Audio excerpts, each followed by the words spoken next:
दो खास मेहमान मेरे साथ जुड़ रहे हैं इस पर चर्चा के लिए और इस पर हकीकत से रूबरू कराने के लिए। उनको भी जो नहीं जानते और उनको जो जानते हैं लेकिन हकीकत को उतना गहराई से नहीं समझते। अमर मस्तिकन हमारे साथ, हमारे इस प्रोग्राम का खास चेहरा, बलूचिस्तान की एक जबरदस्त आवाज की तरह वो हमारे साथ जुड़े हुए हैं। बहुत स्वागत है अहमर भाई हमारे साथ जुड़ने के लिए आपका। डॉक्टर संदीप त्रिपाठी, विदेश मामलों के जानकार, फॉरेन अफेयर्स एक्सपर्ट, मेरे साथ जुड़े हुए हैं। तो आज का जो मसला है वो ये कि आप तो मौलाना ही बोलते हैं, वो मुनीर साहब चीन गए थे अहमर भाई, और वहां पर झाड़ पड़ी है। वांगी साहब ने चाइनीज में क्या कहा मुझे नहीं पता, लेकिन उसका क्रक्स यही निकल कर आया है कि उन्हें समझाया गया है कि अब उनकी चाल वो जो है वो चीन तय करेगा। लेकिन बीएलए ने आज नहीं अहमर भाई, काफी पहले कह दिया था कि चीन बलूचिस्तान से निकल जाए, लेकिन चीन माना नहीं इस पर। और आज चीन उस घाव को सह रहा है और उस गुस्से को मुनीर के ऊपर निकाल रहा है। वो मुनीर जो सीपीईसी से जुड़े कुछ प्रोजेक्ट और उसका पैसा लेने के लिए गए थे, वो बहुत कुछ सुन के आए हैं मेरे ख्याल से। जी नमस्ते। नमस्ते। देखें, ये जो है ना पाकिस्तान की फौज, ये उस कॉल गर्ल जैसा है जिसको के कॉल जो है डीसी से भी आ रही है और बीजिंग से भी आ रही है। अब ये कॉल गर्ल कहाँ कहाँ जाएगा? अब ये साहब जो है मेरे ख्याल से अमर भाई, थोड़ा मैं चाहूंगा कि इन शब्दों को हम रहने दें, बाकी आपके दिल में क्या है वो मैं समझ सकता हूं। देखे, अब ये जो गए हैं यहाँ पर आपके जो ये डीसी आए थे यहाँ पर, तो ये सूट में थे। अब जब ये बीजिंग गए हैं तो ये वर्दी में हैं। हमारे लोगों से जो है ना, हमारे लोगों ने इनके लिए बलूचिस्तान तंग किया हुआ है। ये कोई रॉकेट साइंस नहीं है। यहाँ के लोग जो हैं, जो कौम आपको नहीं मान चाहती है अपने जमीन पर, वहां पर आप कोई चीज नहीं कर सकते हैं। देखिए, ये इनके लिए मुमकिन नहीं है। ये जो अभी ये 5 सितारे वाला कमीज जो इनको मरियम नवाज शरीफ ने दिया है, ये पहन के चले गए चीनियों के पास। ये चीनियों को समझना चाहिए। ये चीनी जो कहते हैं ना कि पाकिस्तान के साथ हमारी दोस्ती हिमालय से बुलंद और समंदर से गहरा है, हम इनको जो है हिमालय से भी धकेल देंगे और ऐसे गिरेंगे कि इनका कभी पता भी नहीं पड़ेगा। और ये समंदर तो हमारा है। ये जो खलीज फारस, इसको पर्शियन लोग खलीज फारस कहते हैं, अरबी लोग इसको खलीज अरब कहते हैं, हम तो इसको खलीज बलोच कहते हैं। ये हमारा कोस्ट लाइन है, ये हमारी पानी है। यहाँ पर आप चाइना वाले, आपको होश के नाखून पकड़ने चाहिए।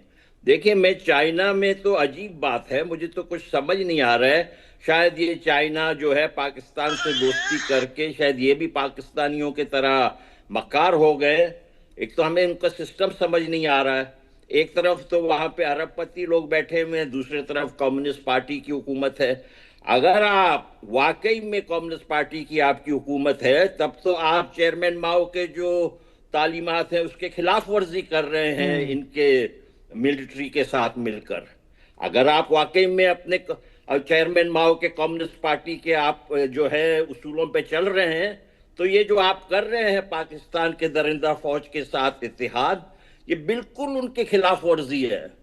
देखिए, इनके कम्युनिस्ट पार्टी में आज तक माओ के जो है ख्यालात को फॉलो करने वाले लोग हैं। उनको इस बात के ऊपर प्रोटेस्ट करना चाहिए कि ये आप क्या कर रहे हैं, इस जल्लाद को आप क्यों अपना पार्टनर बनाए हुए हैं। इससे पूरे चाइना के अवाम को नुकसान होगा, समझ रहे हैं ना जी। पूरे चाइना के जो भी ये इन्होंने अरबों डॉलर लगाए हैं, वो सब के सब डूब जाएंगे। अब देख ले, हमारे बलूचिस्तान में स्कॉच्ड अर्थ पॉलिसी पाकिस्तान फौज ने अपनाया हुआ है। हमीद बलोच 15 साल जाओ से उनको जबरदस्ती 16 जुलाई को डिसअपियर किया जाता है और 21 जुलाई को उनकी जो है ब्रूटली टॉर्चर्ड, मल्टीपल बुलेट्स 15 साल बलोच बच्चे की। देखें, कंबर असलम 12 साल उनको, वो अपने खेत में काम कर रहे हैं, वहां पर उनको वो जो है आके फ्रंट एफसी वाले शूट कर देते, कोल्ड ब्लडेड। हमारे बच्चे शाहजे बलोच 16 साल जुलाई 20 को कराची से अगवा हो जाते हैं। कंबर बलोच 16 साल बुलेदा से अगवा हो जाते हैं। राजीव भाई, आप मुझे कह रहे हैं कि इनके लिए जरा सी नरमी बताएं या इनके लिए हम जरा शाइस्तगी बताएं। इन दरिंदा सिफत लोगों के लिए हम कैसे शाइस्तगी बताएंगे, मुझे आप बताइएगा। देखिए, क्या कुछ नहीं कर रहे हैं। कोई गुंजाइश है कि आप 12 साल के बच्चे को, 15 साल के बच्चों को इस तरह बेदर्दी से मारें? आप 16 साल के बच्चों को उठा के ले जाएं, ये कहाँ की शराफत है? ये तो मेरे ख्याल में हिटलर भी नहीं करता था। नहीं, आप जो बात कह रहे हैं अहमद मस्तिकन, आप जो बात कह रहे हैं, अभी ताजा तरीन तस्वीरें आ रही हैं केपीके से, जहां पर एक बच्ची है जो शायद 8-9 साल की, उसकी डेड बॉडी को बम्पर आगे की तरफ डालकर पाकिस्तान आर्मी ले जा रही है। और जो वहां के चीफ मिनिस्टर हैं केपीके के खैबर पख्तूनख्वा के अली अमीन गंदापुर, वो कह रहे हैं कि आईएसआई और ये लोग हमें काम नहीं करने देते, यहां हकीकत इन्हीं की मिलीजुली भगत है। तो आप जहां बच्चों की वहां हालत, केपीके में भी वही हालत है। ये पूरा का पूरा खित्ता है जो पाकिस्तान आर्मी के जुल्मों सितम को सह रहा है। बिल्कुल, देखें, ये पश्तूनों के साथ भी यही कर रहे हैं। पश्तून जो है एक जबरदस्त कौम, एक बड़ी अच्छी बहादुर कौम, हमारे दोस्त, हमारे भाई पश्तून, उनको ये अपने बूटों तले रोनने के लिए ये पंजाबी जिहादी जनरल, देखिए पश्तूनों के साथ ये, इन्होंने तो वो काम किया है जो अमेरिका ने भी पश्तूनों के साथ नहीं किया, जो रूस ने भी नहीं किया। ये पंजाबी जलादी जिहादी, इन्होंने जितने पश्तूनों को, अफगानों को नुकसान पहुंचाया है राजीव भाई, रूस जब आया, जब अमेरिका आया, उन्होंने इतने पश्तूनों को नुकसान नहीं पहुंचाया है जितना कि ये आसिम मुनीर ने, इनके फौजी जनरलों ने पहुंचाया है। इनके दिल में हमारे लिए कोई रहम नहीं है, बलोचों के लिए कोई रहम नहीं है, पश्तूनों के लिए कोई रहम नहीं है। ये सिर्फ हमें कुचलना चाहते हैं, ये हमारे रेयर मिनरल लेना चाहते हैं। ये कैसे हो सकता है? देखिए, ये कोई रॉकेट साइंस नहीं है। मैं चाइना वालों से अपील करता हूं कि आप ये ना करें, आपके सारे पैसे डूब जाएंगे, आपको यहां से 1 टक्का भी नहीं मिलेगा अगर आप मुनीर के साथ पार्टनरी करेंगे। आपको चाहिए कि बलूचों के साथ बात करें, आपका बड़ा हमसाया भारत है, आपको उसके साथ बात करना चाहिए। आप ये क्या इनके फ्रॉडियों के बात में आ रहे हैं? चाइनीज क्या इतने बेवकूफ हैं? मुझे तो समझ नहीं आ रही है क्या हो रहा है। चाइनीज बेवकूफ़ी तो कर ही चुके हैं, $65 बिलियन तो लगा ही दिया, और वो सारा का सारा उनका खर्चे में या गड्ढे में जाता हुआ दिखाई पड़ रहा है।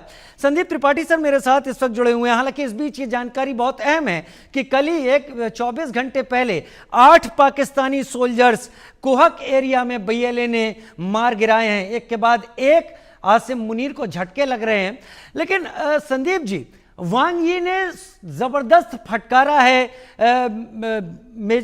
फील्ड मार्शल आसिम मुनीर को, और मुनीर ये अजब मैन इन यूनिफॉर्म कहा जा सकता है कि ये साहब अमेरिका जाते हैं टॉप लीडरशिप से बात करने, ये चाइना जाते हैं टॉप लीडरशिप से बात करने, और शहबाज पीछे घर में बैठे रहते हैं। एक अजब हाल है। क्या ये फील्ड मार्शल अब पाकिस्तान में एक और आर्मी की हुकूमत लाने का एक शुरुआत करेगा क्या? राजीव जी नमस्कार। आप जैसे अभी आपने कहा कि ये एक तरफ ट्रंप से मिलने जाते हैं, एक तरफ फिर बाद में शी जिनपिंग से मिलने जाते हैं। दरअसल देखिए, आज की डेट में पाकिस्तान इतना खोखला हो चुका है राजनीति से, सामरिक दृष्टि से, आर्थिक दृष्टि से और रणनीतिक दृष्टि से, कि उसको ये नहीं समझ में आ रहा है कि जिनके स्टेक लगे हैं पाकिस्तान पर, क्योंकि कुछ एरिया ऐसे, जैसे बलूच एरिया ऐसा है कि वहां पर एक बहुत अच्छा रिसोर्सेस है, रेयर मिनरल्स हैं, और उसको लेकर के दोनों की नजरें हैं। हमने देखा कि चाइना की नजर तो पहले से ही थी, और चाइना ने आपने बताया भी कि $65 बिलियन का वहां जो निवेश किया है। चाइना के एक ये स्ट्रेटेजिक ब्लंडर था, मुझे विश्वास नहीं हो रहा, क्योंकि चाइना जनरली ऐसे ब्लंडर करता नहीं है, लेकिन उसका स्ट्रेटेजिक ब्लंडर ये रहा कि जहां पर उसने निवेश किया, उसने ये नहीं देखा कि पाकिस्तान की सरजमी क्या है। बलूच एरिया में, जैसे भी भाई साहब बता रहे थे कि अच्छा होता कि बलूच लीडर से वो डायरेक्ट बात करते, और जो सीपेक चल रहा है, जितना उन्होंने पैसा लगाया, ग्वादर पोर्ट लगाया, जो स्ट्रेटेजिक लोकेशन रहा, ये दरअसल ये पंजाबियों के पाकिस्तान के हाथों में नहीं है। ये भूल है चाइना की। चाइना जब ये बुलाया, मुनीर को कहा कि आप क्या कह रहे हैं, हमारे नागरिक सुरक्षित नहीं है, हमारे हित सुरक्षित नहीं है, हमारा इतना बड़ा जो इन्वेस्टमेंट हुआ वो सुरक्षित नहीं है। दरअसल वो सुरक्षित इसलिए नहीं है क्योंकि अब पाकिस्तान एक बारूद की जंग में, पाकिस्तान का जो सिस्टम है, पॉलिटिकल इकोसिस्टम है, वो इतना फ्रेजाइल हो चुका है, क्योएटिक हो चुका है कि ट्रंप का जो डेलीगेशन आता है अप्रैल में, और उस डेलीगेशन की जो नजर थी बलूच एरिया में, आप देखिए कि जो अचानक ट्रंप का जो मोह हुआ, प्रेम बढ़ा किसके तरफ, पाकिस्तान से, वो कहां से शिफ्ट होता है, वो अप्रैल के डेलीगेशन शिफ्ट होता है। जब मुनीर ने ये कहा कि आपके लिए जगह है, आप पाइए, हम आपको बलूच एरिया देते हैं, बलूचिस्तान देते हैं, उसके बदले हमें कुछ कर्ज दे दीजिए। और यही चीज चाइना को नागवार गुजरी, क्योंकि चाइना का ऑलरेडी पहले इन्वेस्टमेंट था वहां पर। तो मुझे लगता है कि ये जो ग्रेट गेम होता है अंतर्राष्ट्रीय राजनीति का, उसके ग्रैपलिंग कर रहा है पाकिस्तान, और पाकिस्तान को ये नहीं समझ पा रहा कि आखिर हम आश्वस्त किसको करें, हम अमेरिका को करें या हम चाइना को करें।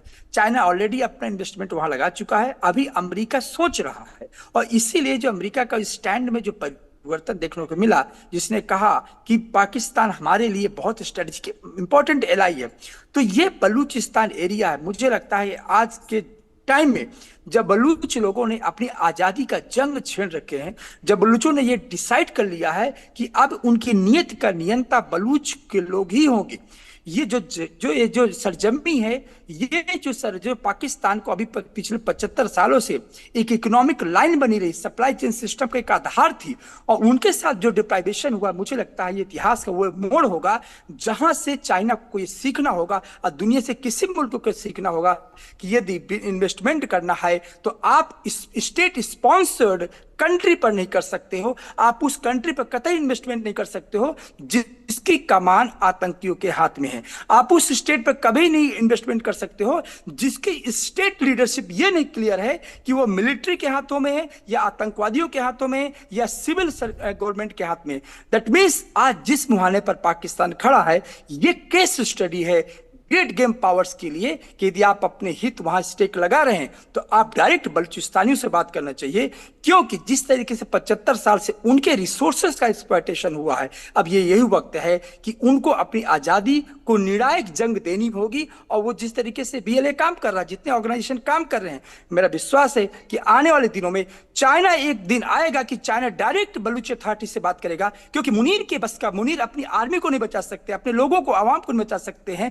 मुझे लगता है इस्लामाबाद का जो लेजिटिमेसी है वो महज इस्लामाबाद तक सीमित है, वो इस्लामाबाद तक सीमित है, ऐसा आपने कहा। लेकिन अमर मस्तिकन, इस लड़ाई में जहां पर चीन से गाली खाकर फील्ड मार्शल आसिम मुनीर लौट कर आ गए हैं, इस लड़ाई के बीच एक तस्वीरें बलूचिस्तान से बहुत ज़्यादा निकल कर सामने आती हुई दिखाई पड़ी। वो तस्वीरें थी सरफराज बुगती की। आप उन्हें क्या कहते हैं मुझे उससे मतलब नहीं है, लेकिन उनके हाथ में एक AK-47 थी।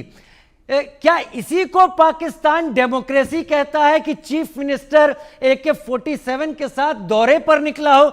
हमने तो आज तक ऐसा नहीं देखा कहीं।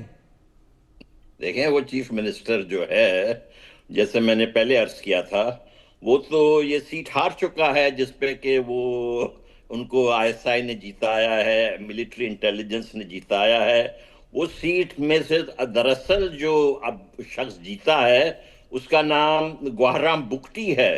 वो शहीद नवाब अकबर खान बुगटी के पोते हैं। ये तो ड्रामेबाज जो है, ये ISI का, देखिए ये पंजाबी कितने झूठे हैं। ये कहते हैं कभी कभी कि भाई हमसे गलती हुई थी, नवाब अकबर खान बुगटी को जो है हमने शहीद किया, ये कहते हैं कभी आके, नवाज शरीफ या शहबाज ऐसी बातें करते हैं।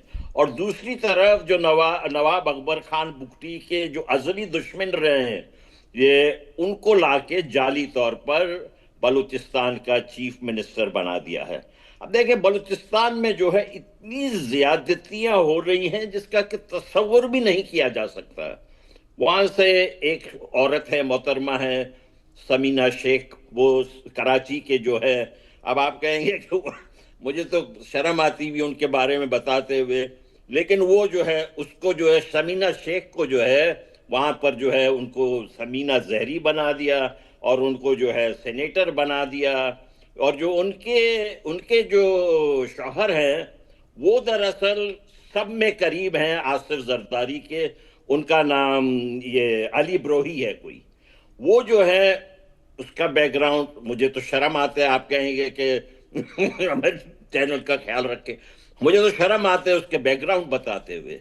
वो जो है आसिफ अली जरदारी के वालिद साहब के नौकर रहे हैं छोटे, और इसी तरह जो पहले चीफ मिनिस्टर थे कायम शाह के, उसी के भी वो नौकर रहे हैं। उसको जो है आसिफ जरदारी ने अपना स्पोक्स पर्सन बनाया हुआ है। दरअसल वो चीफ मिनिस्टर भी बनाना चाह रहे थे, लेकिन उस शख्स तो जो है उर्दू भी नहीं बोला जाता है पढ़ने को तो छोड़े, उस उर्दू भी नहीं बोल सकता है। तो इस किस्म के लोग जो है, दूसरी तरफ ये फौजी दरंदगी, हमारे बच्चियां जो वहां इस्लामाबाद पहुंची हुई हैं, आप देखें पाकिस्तान के मीडिया कैसे ब्लैकआउट किया हुआ है। टोटल बलूचिस्तान ब्लैक होल है मीडिया के लिहाज से, टोटल ब्लैक होल। एक जो ये अंधोना वाकया पेश आया था जिसमें कि बलोच जो है वो खराब लगते हैं, उसको इन्होंने बहुत उछाला, लेकिन बाकी जो है सारा कुछ ब्लैकआउट किया हुआ है। जो जिन्ना का ऑर्डर था कि ये न्यूज ब्लैकआउट हो, वो आज तक बलूचिस्तान में जारी है। ये जिन्ना मरदूद सुअरखोर, ये सब मुझे कहने की इजाजत देंगे ना भाई? ना आपका दिल है वो तो है। तो ये तो ये जो है ये उन्होंने जो है ब्लैकआउट लगाया था, वो आज तक जारी है। अब देखें, एक वकील 26 साल हकीम अली पंजगूर के, वो क्वेटा में वकालत कर रहे थे, वकील को उठा के ले गए। जो जजेस हैं वहां पर वो आईएसआई के पर्ची पढ़ते हैं अपने हियरिंग्स में। इनके हाई कोर्ट जो है सारा का सारा आईएसआई का है। ये जो डॉक्टर महारंग बलोच जो हमारी डिफेक्टो प्राइम मिनिस्टर है, उनकी हियरिंग सुप्रीम कोर्ट में 2 महीने से ज्यादा हो गई, उनकी हियरिंग नहीं हो रही है। मुझे तो अजीब लगता है। देखें, ये सुप्रीम कोर्ट का जो इस वक्त चीफ जस्टिस है याया आफरीदी, इनके जो दादा के भाई थे उसको अयूब खान ने हटा दिया था। उनका नाम था यूसुफ आफरीदी जनरल। उसको अयूब खान ने, वो अयूब खान को सक्सीड करने वाले थे, लेकिन अयूब खान ने उसको इस वजह से हटा दिया था कि वो चाहता था कि हिंदुस्तान के साथ दोस्ती हो, और उनका जो है ये उन्हीं का रिश्तेदार है इस वक्त याया आफरीदी। लेकिन मुझे शर्म से कहना पड़ता है कि ये इंतहाई घटिया आदमी निकला है कि ये अपने कोई असर्ट ही नहीं कर रहा है अपने आप को फौजियों के आगे। मुझे बहुत अफसोस मुझे आपका गुस्सा जायज लगता है। आज पहली बार आप गुस्से में अपना आपा खोते हुए दिखाई पड़े हैं, लेकिन यकीन मानिए जो कुछ आप कर रहे हैं बलूचिस्तान की हिस्ट्री में उसके लिए भी एक जगह बनती चली जा रही है। और बलूचिस्तान में जो भी कुछ बीएलए के लोग कर रहे हैं वो तो उनकी ताकत है, लेकिन आप जैसे लोगों का साथ भी एक बड़ी ताकत से कम नहीं है। संदीप त्रिपाठी, पाकिस्तान में डॉक्टर महरंग बलोच को लेकर पाकिस्तानी गवर्नमेंट इतना परेशान क्यों है? इंटरनेशनली प्रेशर है, बहुत सारी जगहों से अब प्रेशर आना शुरू हो गया है। ये 3 बहनें हैं जिन्हें जेल में रखा हुआ है, जो एक दूसरे के साथ इस बीवाईसी के तहत, बलोच की यकजहती कमेटी के तहत ये सब काम कर रही थी। क्यों डरा हुआ है पाकिस्तान, संदीप त्रिपाठी, डॉक्टर महरंग बलोच से?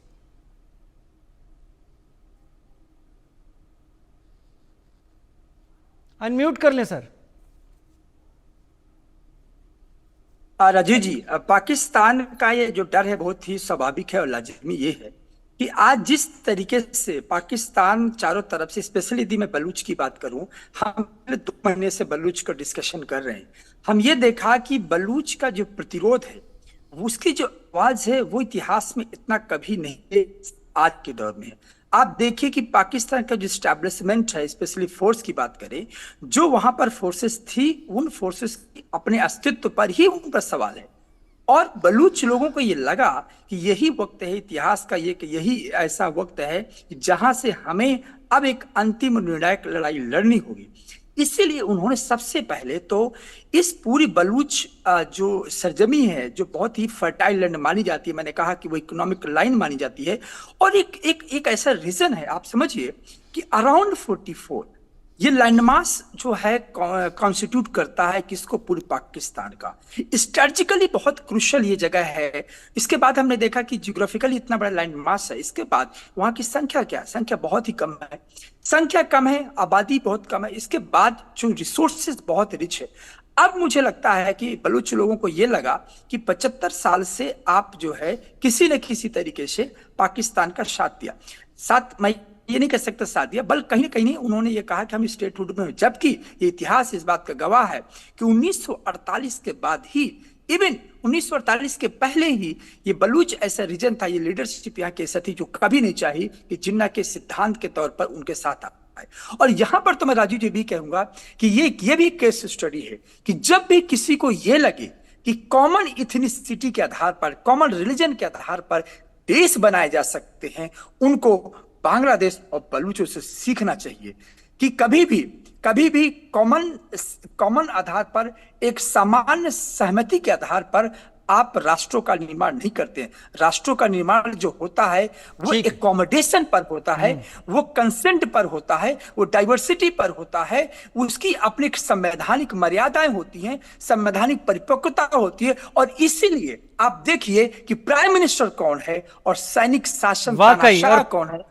वाकई, और पाकिस्तान लगातार दम भरता रहता है कि पाकिस्तान के पास ये चीज़ है, ये असलहा है, ऐसी चीज़ें हैं, और वो तमाम चीज़ें खड़ी कर दी। ये तो 1,500 लोग हैं, इनको तो हम नर्क में भेज देंगे, ऐसा फील्ड मार्शल असीम मुनीर कहते हैं। लेकिन वहाँ के ही जो सिपाही हैं जिनको पोस्ट किया जा रहा है, वो कह रहे हैं कि ये सब अपनी छाती पर तमगे लगाने के लिए हमारी जिंदगियों का सौदा कर रहे हैं। और BLA पाकिस्तान आर्मी के इसी तरीके के वेलकम के लिए बलूचिस्तान में तैयार रहती है। बहुत शुक्रिया अहमद मस्तिकन, मेरे साथ जुड़ने के लिए आपका। संदीप त्रिपाठी